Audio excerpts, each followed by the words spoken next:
Good morning. Good morning. Hello, everyone. Welcome to our Thursday morning Mind the Moment gathering brought to you by Harvard Pilgrim Healthcare and Tufts Health Plan. This is a place where we invite experienced mindfulness instructors to speak with us about what mindfulness means to them and to discuss as a community how we can incorporate these practices into our daily lives. I'm Suzanne Rowe, Palacino. Absolutely and thoroughly excited and delighted to be here with Tara Healey, founder and director of Harvard Pilgrim Healthcare's Mindfulness Program. Good morning, Tara. Good morning, Suzanne, and likewise on all accounts. Oh, well, it's nice to be here with you on Thursday and with everyone else as we come up to the weekend. It's always nice to be at this point in the week where the finish line is close. So it's a nice point in the week. It is. I agree. I like Thursdays. A good day. Yeah, Thursdays, when I was in my 20s, that was always the day we would go out because it was just like the anticipation of the weekend. So today for everyone, we will start off with sharing a question for the group. And then Tara will share a few words with us and then lead us in at least a 12-minute guided meditation practice. After that, we'll have time for questions. So if you go to the bottom of your Zoom screen and open up the chat, and once you see the chat at the bottom of that screen, there's a blue drop-down menu. You can click on hosts and panelists and click on everyone. And that'll allow you to see everybody's comments as they type them and answer the questions. So Tara, what is the question this week? So the question was inspired by a podcast I was listening to over the weekend. The podcast is called On Being, Being, with Krista Tippett. And she's been around for a long time, so some of you may be familiar with her. But she had on the U.S. Surgeon General Vivek Murthy as a guest. And he, right around the start of the pandemic, he published a book with his wife, who's also a physician, on loneliness.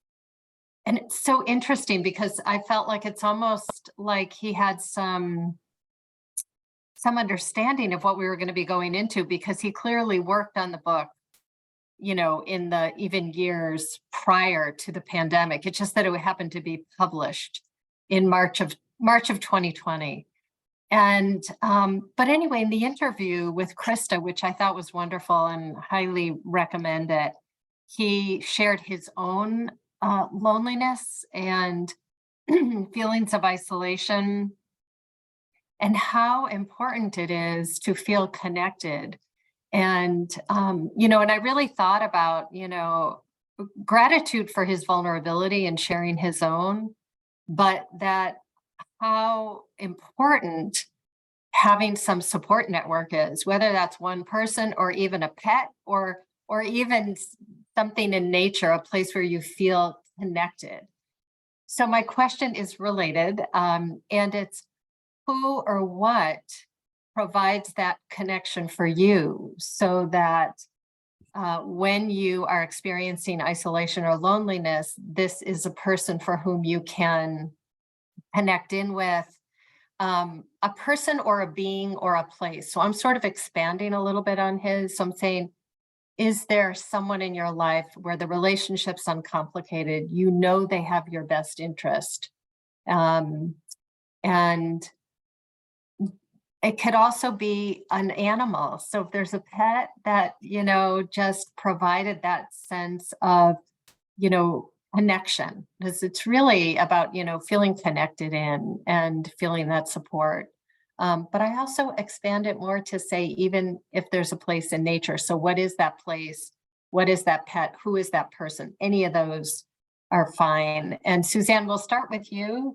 So, and I'm going to so I'll take us through a 12-minute meditation, but the last two will be devoted to a meditation that Vivek took us through as listeners. And it's related to this question. Yeah. So, so my best friend, Yes, of my best friend of 48 years who happens to be on this webinar today. Oh, oh. So yes, absolutely. That is the person. And I would say, as you mentioned a place, sometimes I go to I used to go to my church, and I've found a different community, but yeah, that also. That And was a place. doesn't have to be particularly that I would see anyone I knew, but it was a place of comfort. Yeah, yeah, interesting. Yeah, comfort. And I would imagine just a sense of connection, feeling part of something. Yeah. Mhm. And for me, it's my sister. I mean, that's, uh, pretty much hands down where I go. So Yeah. yeah. But I would Yeah. love to see. Yeah, go ahead. And as Tara and I were talking earlier about this, and loneliness can manifest in so many different ways. And I think about, sometimes I think even during the pandemic, I used to put on a particular radio station where I knew the voice of the Oh, person. right. So it could Yes. be connecting in that way. Thank you for bringing that in, Suzanne. Mhm, Yeah, there can be something about talk radio mhm, and, because you're not the only one listening to, it's sort of like when you're meditating in isolation, the remembering that there are literally thousands of people around the world meditating at the exact same time, mhm. which Yeah, Insight Timer does a really good job of sort of showing you who else is meditating. I mean, that's yes, kind of one of the yes. nice, yeah, yeah. And one other thing we spoke about earlier that might get people's thoughts going as well is, the loneliness of having a diagnosis that might be a very rare disease. Like Yeah, there's so many different ways that loneliness can show up, and you can um, right, have just a big population of people that might be around you supporting you, but maybe this is something that you feel like you're going through all on your own. right, right. So just interesting how these Yeah, things can come yeah, up. yeah, So yeah. But it is, yeah, it's a shared human experience. I don't know of anyone that has not experienced loneliness or isolation at some time, at some point in their life. Yeah. yeah, So, for sure. yeah. My husband, children, and dog, my Lithuanian friends, coworkers, my mother, husband, my Wow. best friend, the ocean. Love that. Um, yeah, Oh, cat. oh, Fact that they're completely known except me and grounds me. Like, was this friend of 48 years? Um, Fiance, my partner Mark, and the ocean. I love the thought of the wow. ocean, Yes, how, soothing it can be. yes. Blue Ridge Parkway. Yeah, it's lonely being a leader of an organization. That's really interesting. Yeah, Sure. yeah, Yeah, yes. no one else knows that no one else is doing that same job in Right, that right. That's organization. a really good point. I think, yeah, yeah. And the woods, yeah. Fitness studio I go to, weekly mindfulness program. My wife is a rock. Chalking in my driveway. I love that. Yeah, This program. I have my dog, a cat, Paco. I love the name Paco for a I pup. do too. That's so great. Characters in an amazing book. Ah, yeah, That's really cool. That's yeah. so cool how, when you finish the book, you feel like, wow, I wasn't ready to let those people go. No, I know. I know. Yeah, yeah. There is something about reading a really good book where you're absorbed in the characters. Totally. Mm, Um, live yoga class. Yeah. and Kristen, I love that you said this program definitely. So just like, Mhm. yeah, I mean, I feel this is so just it's invaluable, like to sit together, to know we're all practicing together, this thing that is simple but not easy. Mm, yes, definitely. Um, all right, so let's go ahead and get started. Sounds good. Um, Mm, yeah, yeah. visualization. Yeah. Mm, So go ahead and take a posture that feels like it's going to best serve you, that is going to enable you to be upright and engaged. And as always, your eyes can be open or closed, whatever feels like it's going to be best for you today. And if they're open, gaze downward a little bit. But let's bring the mind and the body together. So allowing ourselves to arrive fully in this moment, letting go of all that has happened earlier today, releasing anticipation of what's to come next. Really allowing the mind and the body to join here in this moment, and know that you are sitting or standing or lying down. Kind of know the posture that you're in. Feel the points of contact with the body and the surface. And receive the various sensations that the body is offering you from the activity of your day so far. Whatever that is, it could be a, vibration or a tingling or a temperature pulsing, anything. Points of contact. So taking a moment to just receive the experience of the body.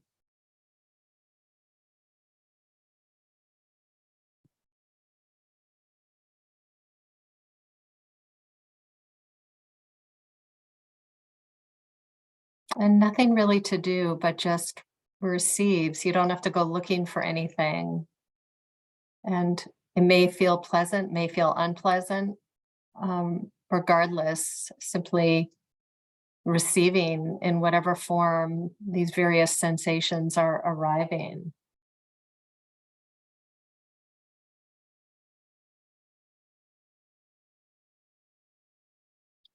And let's take a moment to expand awareness now to the room and outside of the room that you're in, aware of sound that might be in the room or outside of the room. And just again, bringing that receptive mind, just receiving whether it's pleasant or unpleasant.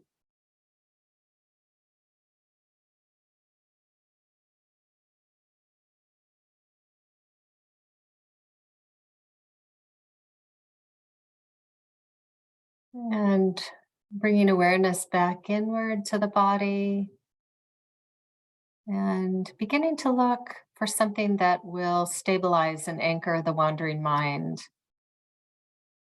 So you have a few options. You could do a point of contact with the body and the surface and what that feels like. So each time that the mind wanders, you just simply escort the attention back, soften the body, reconnect with that stabilizer. It could be breath sensation. So tracking the in breath, tracking the out breath, wherever in the body you feel it, where it's most prominent.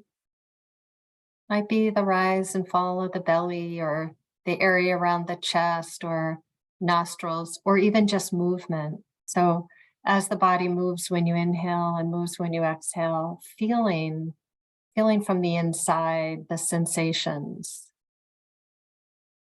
And a couple of alternatives. If breath is challenging, you could take the palms of the hands and rest them on your thighs and the feeling of that point of contact. It's also fine to use sound if there's a consistent sound in the background. So simply allowing awareness to track the sensation or the sound of breath or another body sensation. And as soon as you see that a thought has slipped in, just make a soft mental note, thinking, soften the body, and escort your attention back. Gently escort the attention back. You're not doing anything wrong. It's the kind of how the mind functions. You're just bringing some stability to it. And so I'll be silent for the next several minutes.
And noticing where the mind is, releasing thought, the planning, the memory, soften the body,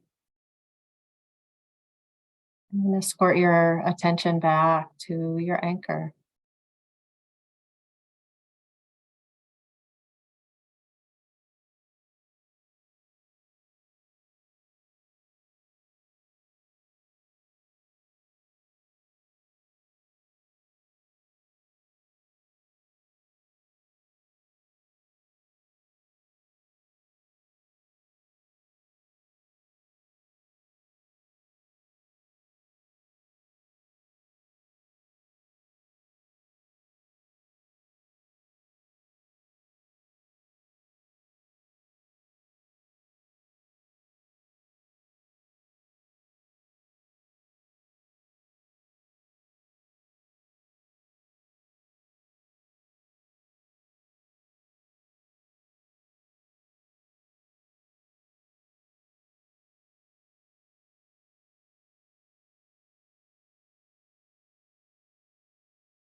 And as we bring this meditation to a close, I'm going to read the closing meditation that Vivek Murthy took the listeners through on the Krista Tippett.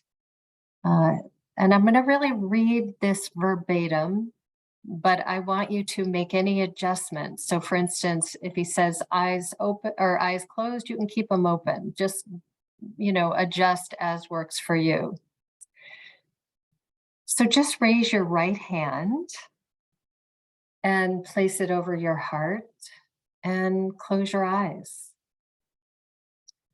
And I want you to think about the people who have loved you over the years, the people who have been there for you during difficult times, who have supported you without judging you, and have stood by your side when things were hard. Think about the people who have celebrated your moments of greatest joy, the people who saw your successes as theirs, the people who derive such pleasure and fulfillment from seeing you happy. Just feel their love flowing through you, lifting you up, brightening your mind, and filling your heart. And know that love is always there, even if they are not physically with you, because you carry that love in your heart. And know that you are and always will be worthy of that love. It came to you because you deserved it. So just letting those words sink in for just a moment, feeling it physically in the body.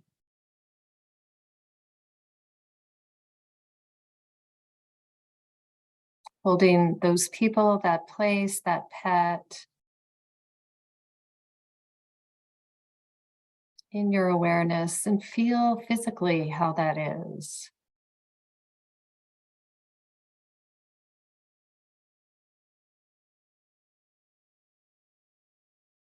And as you feel ready, if your eyes were closed, you can go ahead and open the eyes. And as always, and taking your time to just take in the room that you're in. And as you feel ready, reconnecting. When I did this with Vivek and the Krista Tippett, I found myself really tearful at the end. And he does this practice every day. He does it every day. Yeah. Wow. So it's simple, but how often are we really bringing those people to mind? Yeah, that's such a sweet offering. Yeah. Where you could just picture a circle around you in some ways, of Yeah. people that are here now or people past. Right. And people who are no longer. It's I think of my mother, who is just an incredible support and who is not, she has dementia. I was visiting her yesterday. So I don't feel she's with me anymore, but she is, the love of her, the memory of her really rests in my heart. Hmm. So Oh yes, I'll put yeah. him Murthy. Murthy, yeah. So I think the Yeah. On Being podcast, and it's the most recent one. So I think if you put that in there too. Yes. Oh, great. Michelle has got it there. Okay. Thank you, Michelle. And John outside in tears too. Yeah. I mean, yeah. It was, there is, yeah, it's a pretty emotional, it's a deep practice. And know that those people are there, even if they're not with us. I mean, that one really hit me. Mm-hmm. Yeah. And is there a transcript of that on Yeah. the? So Krista Yeah. Tippett always has the transcript. So I just did a copy paste of that section Mhm. and emailed it to myself and then printed it. Yeah. I don't know if I typed Krista Tippett's name, but I know Yeah. Michelle already shared that. So There's a link to the podcast there. Great. Yeah. Mm. Yeah. Alyssa, thank you. So great. Yeah. I mean, anybody else, we still have like 4 minutes that, any of your comments are welcome about the practice or even questions or sharing of other resources, anything. I will mention something that I was at Kripalu with my best friend last weekend, and there was a gentleman who's on Insight Timer that I'd seen his face and knew his name, and I signed up for this mindfulness and deepening mindfulness practice through poetry, and his name was Hugh Byrne. People may know him because he's very popular on Insight Timer.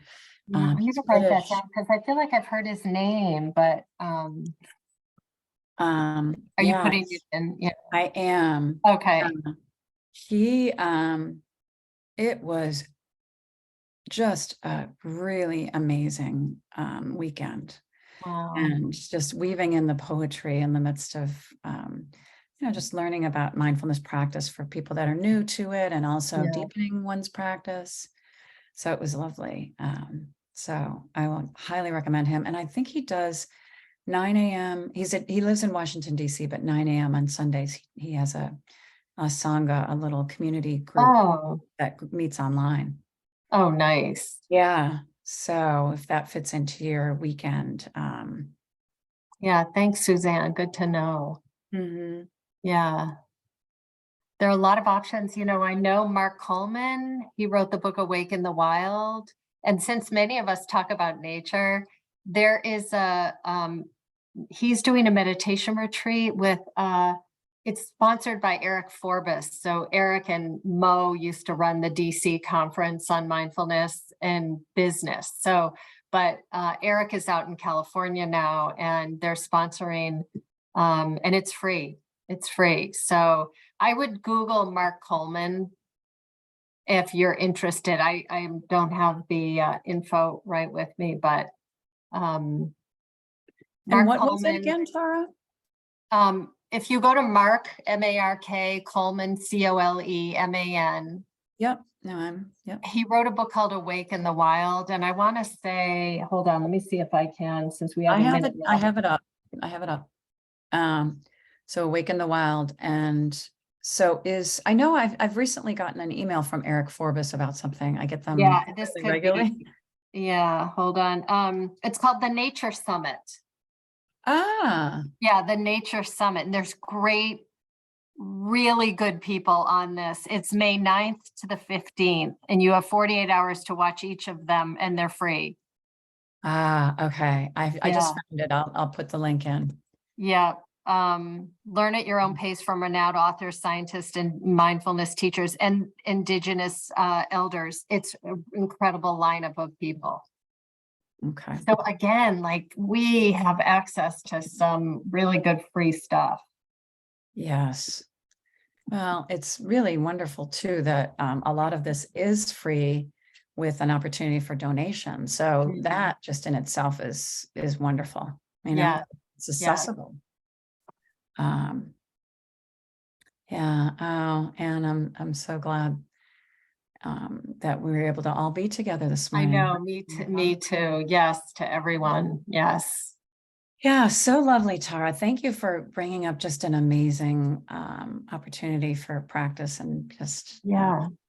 and I know, now that you've read that, I know there's a transcript. I'm going to be sending that around. Yes, I yes. love it. It's a really good transcript. Yeah, there's lots of jewels in the whole conversation, but this ending practice really, really brought me to tears. So, Yeah. So yeah. beautiful.